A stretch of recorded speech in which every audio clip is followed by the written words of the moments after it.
acne is an epidemic skin disease of industrialized countries, reaching prevalence rates of over 85% of teenagers. In the US, acne nowadays persists even after adolescence into the third decade of life in nearly half of men and women. But it's considered a disease of Western civilization, meaning in some places, like Okinawa, it was rare or even non-existent. In this regard, most common acne is not some physiological phenomenon of puberty, but may represent a visible risk indicator pointing to aberrant nutrient signaling promoting chronic epidemic diseases of civilization. This is what they mean.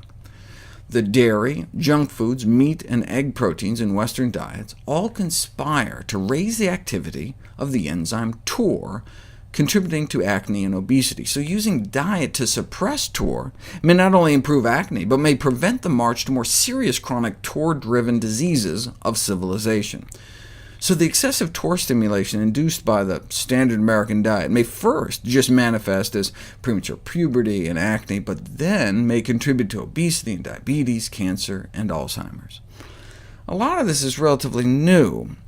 Until recently, for example, only a weak association has been accepted for the role of milk and dairy products in acne formation, but there is now substantial evidence supporting the effects of milk and dairy products as enhancers of acne aggravation.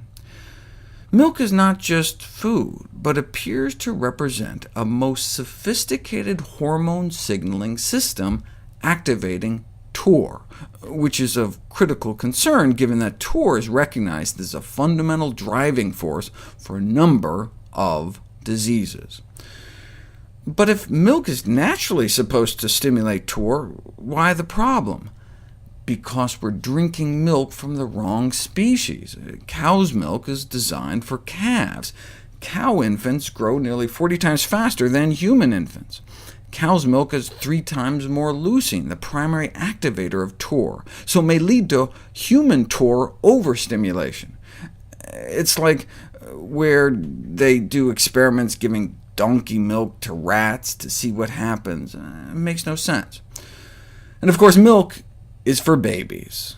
Continued consumption of any kind of milk after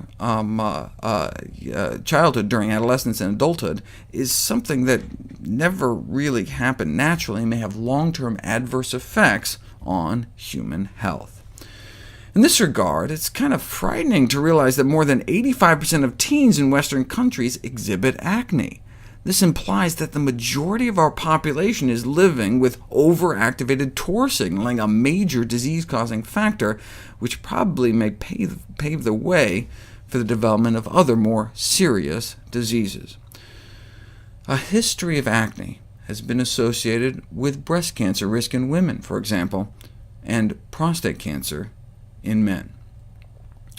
So, early dietary counseling of teenage acne patients is thus a great opportunity for dermatology, which will not only help to improve acne, but may reduce the long-term adverse effects of Western diet on more serious TOR-driven diseases.